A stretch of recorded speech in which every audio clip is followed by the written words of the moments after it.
I mentioned earlier some research, some opinion polling in the Australian newspaper today that showed Australians are more worried about what the COVID pandemic is doing to their business and economic prospects than actually catching the disease. This, to me, shows a lot of good sense given the position we're in at the moment. Let's catch up with Alexi Boyd, who's the acting CEO of the Council of Small Business Organisations. Thanks for joining us, Alexi. This is kind of unsurprising, isn't it, this survey? It shows that Australians are very focused on what this is doing to their jobs, to small businesses, to employment prospects, because let's face it, with the vaccine rollout and the health system we've got in this country, the pandemic itself is being well taken care of.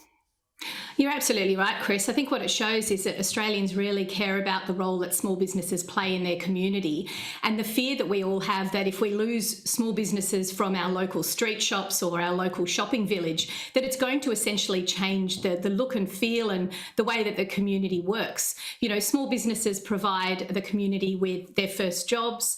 They provide a sense of community spirit. They give it that eclectic, unique nature. We don't want to be driving from one city centre or one suburb to the next and just see that homogenised big business feel from one shopping strip to the next. It's a really important part of the communities in which we exist, and clearly that's what communities care about. That's been one of the big paradoxes of the economic impact of this pandemic, hasn't it? Is that big business in the main has done very well. It's worked out brilliantly for a lot of the large retailers and the like, and that's nothing against them. That's just their luck, right? But it's been terrible for small business because most small businesses have had to close down.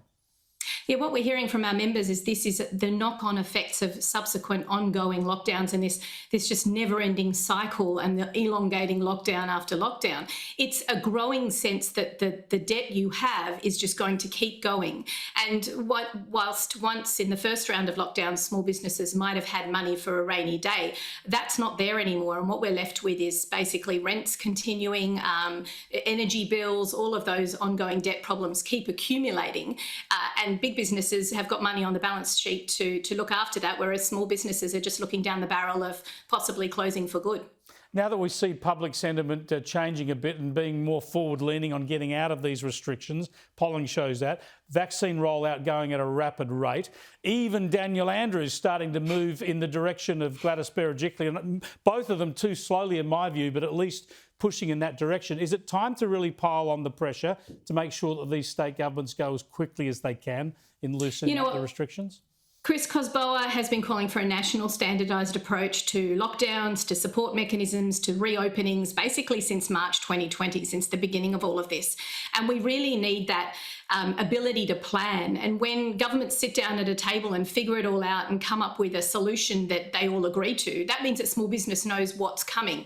Now, we're still being very much guided, or I suppose under the thumb of COVID itself. That's the one running the economy. But in the meantime, we can plan for what the way out looks like. And I think any clarity, allaying the confusion about what's an essential business, what's an essential worker, what does the rollout look like, what does the reopening look like, anything that can provide the assistance for small businesses to plan their way out of this, it's okay, we've got this, we'll start rebuilding the economy, but just give us a pathway on which to walk. A national plan. You're a dreamer. You're a dreamer. The Federation gives us 7 different plans. Thanks for joining us, Alexi. Thanks for having me. Alexi Boyd there from the Council of Small Business Organisations. We do need a national plan. We've got something of a national plan, but it's really the state premiers running their own races, isn't it? That's the real problem with the way this pandemic's been managed.